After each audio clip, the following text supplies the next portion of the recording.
साल 2018 के अगस्त में हम दोस्तों का कश्मीर टूर का इरादा हुआ। ढेर सारे पैसे जमा किए। हमारा ये कश्मीर का सफ़र एक ख्वाब की मानंद था, जिसका आगाज़ कराची की शदीद गर्मी से मैं, अहमद, बलोच और भट्ट चार दोस्त नए मनाजिर और यादें बुनने के लिए निकले। हमारा पहला पड़ाव रावलपिंडी था। रावलपिंडी में एक दिन क़याम के बाद रात में अड़ंगकेल के लिए रवाना हुए। रावलपिंडी से निकलते ही हमारा सफ़र कुदरत की खूबसूरतियों की तरफ था। फजर की नमाज मुजफ्फराबाद में अदा की। दरिया नीलम पर सूरज निकलने से पहले अगस्त के महीने में शदीद धुंध थी। नीलम जलम डलम से गुजरने के बाद हम बस की छत पर चले गए। रास्ता इंतहाई ख़तरनाक था और बस ड्राइवर ऐसे चला रहा था जैसे कराची की सड़कों पर रक्षा चलाया जाता है। बहुत डर लग रहा था, लेकिन कुदरत के हसीन मनाजिर के लुत्फ़ के आगे खौफ हार गया। सरसब्ज़ वादियाँ, फलकबुस, सरसब्ज़ पहाड़, शोर मचाता, बल खाता, बहता दरिया और ठंडी हवाएं हमें खुश आमदीद कह रही थी। इन खूबसूरत मनाजिर को अपने आँखों में बसाए और अपने दिमाग पर सवार करते हुए हम कश्मीर की वादी नीलम को चीरते हुए अड़ंगकेल की तरफ रवाना थे। रास्ता इंतहाई दुश्वार गुजार और ख़तरनाक था। सिर्फ एक बस या बड़ी गाड़ी गुजरने की जगह थी। रास्ते में कई मकामात पर बस ड्राइवर को रिवर्स करना पड़ता या कहीं खुली जगह पे एक किनारे पे लगा के दूसरी गाड़ी को, सामने से आने वाली गाड़ी को क्रॉस कराना पड़ता।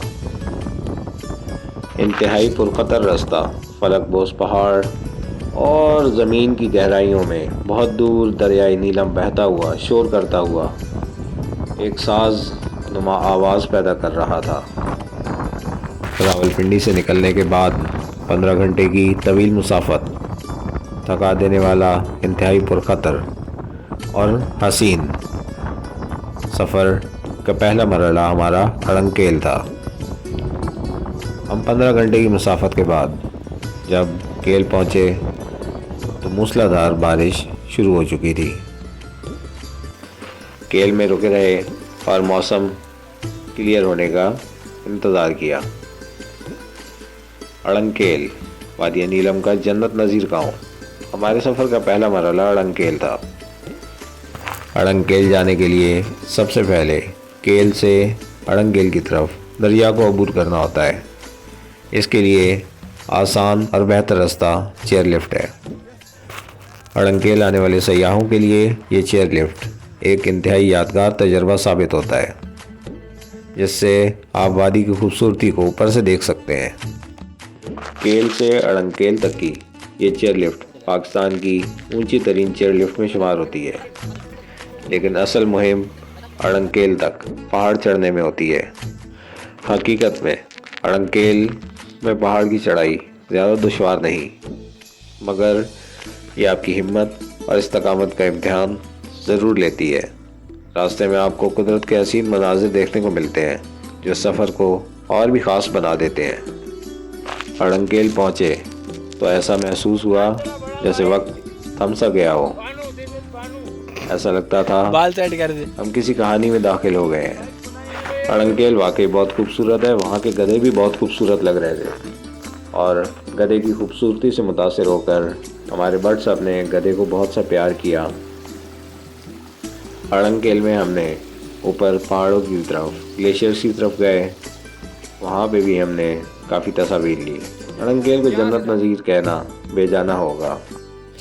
अड़ंगकेल की फ़ज़ा में एक अजीब सी खामोशी थी जो दिल को सुकून बख्शती थी। वो लम्हे जब हमने मिलकर कुदरत की खूबसूरती को महसूस किया, हमारे दिलों में हमेशा के लिए बस गए। अड़ंगकेल के मकानात और मसाजिद रवायती तर्ज तामीर के खूबसूरत नमूने हैं, जो इस गाँव की सादगी और कुदरती हुस्न की अक्कासी हैं। यहाँ के लोग भी निहायत मेहमान नवाज और सादा दिल हैं। अड़ंगकेल में रात गुजारना एक ख्वाब जैसा है। रात के वक्त जब आप सितारों भरी आसमान के नीचे बैठे कुदरत के मनाजिर का लुत्फ़ उठाते हैं, तो तो आपको महसूस होता है कि आप वाकई जन्नत के गोशे में हैं। केल में क़याम के बाद वापसी पर हमें इंतहाई दुश्वारी का सामना करना पड़ा। बारिश की वजह से रास्ते में फिसलन बहुत ज़्यादा हो गई थी और हमारे साथ अहमद भाई के नखरे ख़त्म ना होने वाले थे। इंतहाई मुश्किल के साथ कहीं रास्तों में घोड़े की मदद लेकर हम चेयर लिफ्ट तक पहुँचे। केल में एक शादी की वजह से डोली पर बहुत ज़्यादा रश लग चुका था। इसके अलावा आर्मी की भी आमदोरफ्त जारी थी और सयाहों की भी, जिस बिना पर उड़न डोली का इंतज़ार करना पड़ा। काफ़ी इंतज़ार के बाद हमारी बारी आई और हम अड़ंकेल की उड़ती डोली में सवार हुए। पाकिस्तान जिंदाबाद झंडा काफ़ी लगा इंतज़ार के देंगे। बाद हम अड़ंकेल की उड़ती डोली में सवार हुए। उड़ती डोली में बैठते ही डोली के ज़िम्मेदार ने अड़ंकेल की जानिब से पाकिस्तान का झंडा लहराकर लिफ्ट तैयार होने का इशारा दिया और उस इशारे के साथ ही अड़ंकेल की उड़ती डोली अड़ंकेल से केल की तरफ रवाना हुई। हम इस वक्त बहुत फ्रेश और ताजगी के साथ आ रहे थे। थकावट ख़त्म हो चुकी थी। एक इंतहाई उम्दा और दिलफरेब तजर्बा ज़िंदगी का। हम केल पहुँचे। केल से हमने जीप बुक कराई और ताओबड़ की तरफ रवाना हो गए। मौसम बिल्कुल क्लियर था, कोई बारिश या रोड बंदिश की शिकायत नहीं थी। आज़ाद कश्मीर में आप जब भी सफ़र करें अड़ंकेल, अठमकाम, ताओबड़ की तरफ, वादी नीलम की तरफ, तो आप दरियाई नीलम के साथ साथ चलते रहते हैं। केल से जब आप ताओबड़ की तरफ चलते हैं तो दरियाई नीलम में सकूनत आना शुरू हो जाती है। केल से शारदा और शारदा से आगे दरियाई नीलम में मुजफ्फराबाद तक इंतहाई शोर और तेज़ी रहती है दरिया में। और केल से ताओबड़ की तरफ जाते हुए दरिया से ऊंचाई भी बहुत कम हो जाती है। दरिया के साथ साथ ही तकरीबन गाड़ी चलती रहती है। इंतहाई ज़बरदस्त मौसम था। जीप पर हम ताओबड़ की तरफ रवां दवां थे और केल से ताओबड़ जाने का अगस्त के महीने में बहुत ज़बरदस्त एक्सपीरियंस है। दरिया नीलम इंतहाई पुरसुकून हो जाता है। हर तरफ हरियाली ही हरियाली और इंतहाई बुलंद बाला सरसब्ज़ पहाड़, हर तरफ दरख्त और पानी चमकता हुआ lush green, greenish blue, lush green, बहुत ज़बरदस्त एक्सपीरियंस। ताओबड़ वादी नीलम के आखिरी कोने में वाक़ एक हसीन, खूबसूरत, इंतहाई दिलफरेब गाँव है। जब हम ताओबड़ पहुँचे तो वहाँ की खूबसूरती ने हमें अपने हिसार में कैद कर लिया। अगर मौसम गर्मा में भी आप ताओबड़ जाएं तो ताओबड़ की सुबह कुछ हद तक ठंडक महसूस होती है और रातें अक्सर व बेशतर ठंडी होती हैं। अगर मौसम सरमा में जा रहे हैं आप, सर्दी के मौसम में, तो इंतहाई ख़तरनाक मौसम होता है। ताओबड़ जाते हुए भी सड़क इंतहाई तंग है। रास्ते में जीप अक्सर व बेशतर आपको एक किनारे लगानी पड़ती है। बाइक वाले को रास्ता देना भी बहुत मुश्किल साबित होता है। ताओबड़ जाते हुए हिलमत से पहले हम आबशार पे रुके। बहुत ज़बरदस्त ठंडा ताज़ा पानी, वहाँ पे हमने कुछ मुँह धोया, वही बहता पानी पिया भी और तस्वीर भी ली। वहाँ पे कुछ देर एंजॉय करने के बाद हम दोबारा जीप में सवार हुए और ताओबड़ की तरफ रवाना हो गए। ताओबड़ के रास्ते में पाकिस्तानी ज़ेर इंतज़ाम आज़ाद कश्मीर के बेहतरीन लैंडस्केप्स आते हैं, जहाँ पे आपकी तस्वीर बहुत यादगार और इंतहाई उम्दा तस्वीर आती हैं। और आज़ाद कश्मीर का ये आखिरी गांव गिलगित बल्तिस्तान के भी किनारे में लगता है। जैसे जैसे आप ताओबड़ की तरफ जाते हुए हिलमत के करीब पहुंचते जाते हैं तो हरियाली बहुत ज़्यादा बढ़ती जा रही होती है। इंतहाई साफ़ सुथरा मौसम, आपके फेफड़े भी खुश हो जाते हैं कि कितना ज़बरदस्त मौसम है, कितनी ज़बरदस्त आबो हवा है कि जहाँ पे कोई आलूदगी नहीं है और आपका दिमाग भी फ्रेश हो जाता है। हिलमत और हिलमत से आगे ताओबड़ तक जितने भी मकानात हैं, तर्ज ज़िंदगी है, ये ज़्यादातर जम्मू कश्मीर से मुताबिकत रखती है। और जम्मू कश्मीर का जो लाइफस्टाइल है, यहाँ पे ज़बान भी शीना इस्तेमाल होती है। केल तक की ज़बान मुख्तलिफ है। लेकिन यहाँ पे आज़ाद कश्मीर का ज़्यादा टच आता है। आप जब यहाँ पे ताओबड़ की तरफ जा रहे होते हैं तो आपको अक्सर व बेशतर पुल टूटे हुए मिलेंगे लैंडस्लाइडिंग की वजह से। और जैसे जैसे ताओबड़ करीब आता जा रहा होता है आप दरिया के बिल्कुल साथ साथ चलना शुरू हो जाते हैं, बिल्कुल रोड दरिया की सतह के करीब आ जाता है। और बीच में कुछ छोटे देहात और कस्बे भी आते हैं, आबशारें, नदी नाले भी बहुत से जो दरिया नीलम में शामिल हो रहे हैं। और बहुत खूबसूरत लैंडस्केप्स को देखते हुए आप ताओबड़ की तरफ चलते हैं। जब आप ताओबड़ पहुंचते हैं तो वो जन्नत का एक अलग टुकड़ा है जिसकी हुस्न बेमिसाल है। ताओबड़ वादी नीलम के आखिरी कोने में वाक़ एक हसीन इंतहाई पुरसुकून गाँव। जब हम ताओबड़ पहुँचे तो वहाँ की खूबसूरती ने हमें अपने अंदर समो लिया। ऐसा लगता था किसी जन्नत के टुकड़े में पहुँच गए हैं। ताओबड़ की हसीन सुबह, वहाँ के लोगों की सादगी और ठंडी शामें, ठंडी हवा, सब कुछ दिल को छू लेने वाला मंजर था।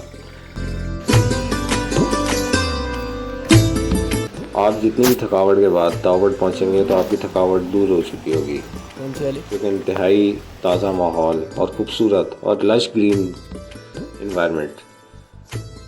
हम जो ही ताओबड़ पहुँचे हमने सामान अपना होटल में रखा और ताओबड़ के टूर पे निकल गए। हमने वहाँ पे सबसे पहले दरिया नीलम के किनारे गए, वहाँ पे हमने कुछ तस्वीर ली। उसके बाद हम ताओबड़ के फ़िश फार्म गए, वहाँ पे हमने कुछ वीडियोस बनाई। ट्राउट फिशिंग के बहुत बड़े बड़े फार्म्स बने हुए हैं। ताओबड़ के खूबसूरत गांव जो अपनी खूबसूरती में बेमिसाल है। इस कुदरती हुस्न के साथ ताओबड़ की सर्दी भी अपनी एक पहचान रखती है। ताओबड़ में सूरज ढलते ही ठंडक का एहसास होने शुरू हो जाता है और सुबह सूरज तुलू होने के बाद तक ठंडी हवा या ठंडक महसूस होती रहती है, मौसम गर्मा में भी। और सर्दियां यहाँ की इंतहाई मुश्किल और कठिन होती हैं। अगर ताओबड़ में आप सर्दियों में आ रहे हैं तो मेरा मशवरा है आप बिल्कुल ना आएँ। यहाँ का मौसम सरमा बहुत सख्त है। ताओबड़ सिर्फ गर्मियों में एंजॉय करने वाला मकाम है। अगर आप ताओबड़ आने के लिए बस के ज़रिए, पब्लिक ट्रांसपोर्ट के ज़रिए आना चाहें तो ये सहूलत भी केल से मौजूद है, और स्पेशल जीप कराना चाहें तो ये सहूलत भी मौजूद है।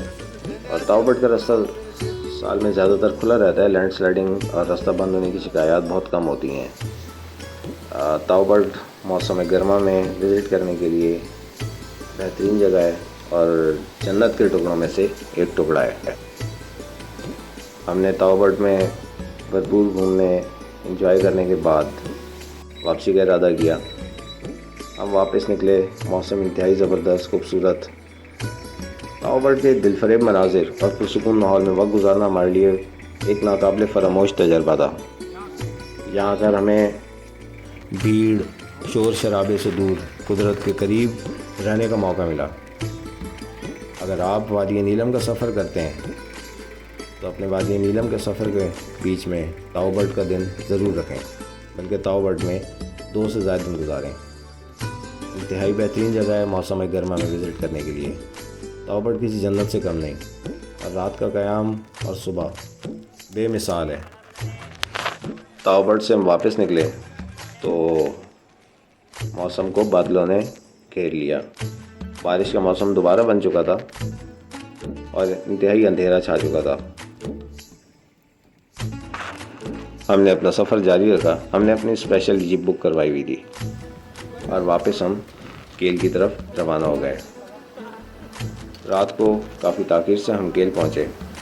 रास्ते में हम दोबारा रुके, कुछ जगह पे हमने तस्वीर ली, एंजॉय किया और केल में आके रात का क़याम किया, क्योंकि हमने अगले रोज़ शॉन्टर वैली की तरफ सफ़र करना था और चिट्टाकट्टा लेक जाना था। अगर आपको हमारी ये वीडियो अच्छी लगी तो चैनल को सब्सक्राइब भी करें और लाइक भी कर दें वीडियो को। और अगर आप टूर प्लान कर रहे हैं, हमारे साथ टूर प्लान करें, हम आपको कस्टमाइज्ड टूर भी ऑफ़र करेंगे और ग्रुप टूर भी ऑफ़र करेंगे। इंतहाई एक्सपीरियंस टूर गाइड्स के साथ पाकिस्तान भर में शुमाल से जनूब तक किसी भी जगह पर